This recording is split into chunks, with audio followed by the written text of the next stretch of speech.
Hi, welcome to Lecture 7A, and we're going to be applying our knowledge from Lecture 7, which was looking at high quality daycare, to past examination questions.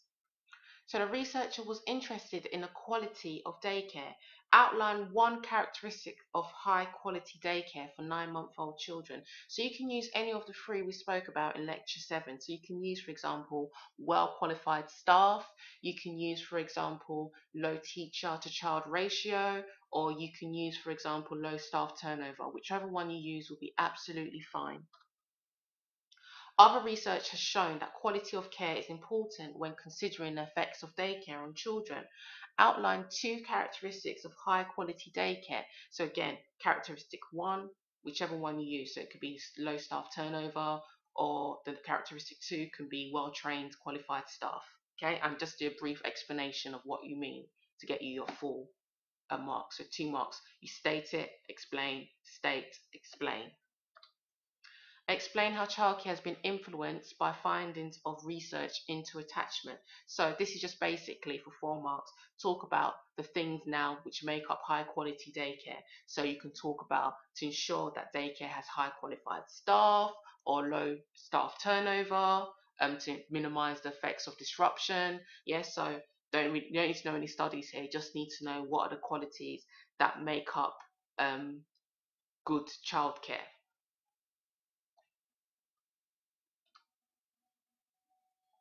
Both of Ali's parents work full-time, so they've decided to put him into daycare.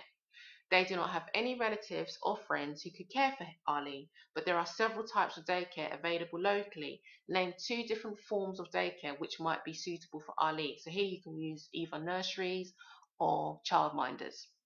So what advice would you give to Ali's parents to help them choose the most suitable daycare for Ali? So you would say, I would advise Ali's parents to ensure, so you can talk about that um, there's a low staff turnover in the nursery, that the staff that work there stay for quite long periods of time. This is to ensure that the children are not affected by this in terms of or minimizes the effects of disruption.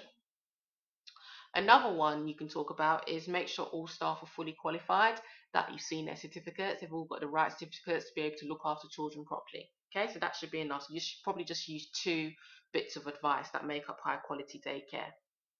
Outline 2 characters of high quality daycare. So we've already come across that before. They quite like asking these kind of questions. And that is the end of lecture 7A, and that is the end of attachment in a nutshell.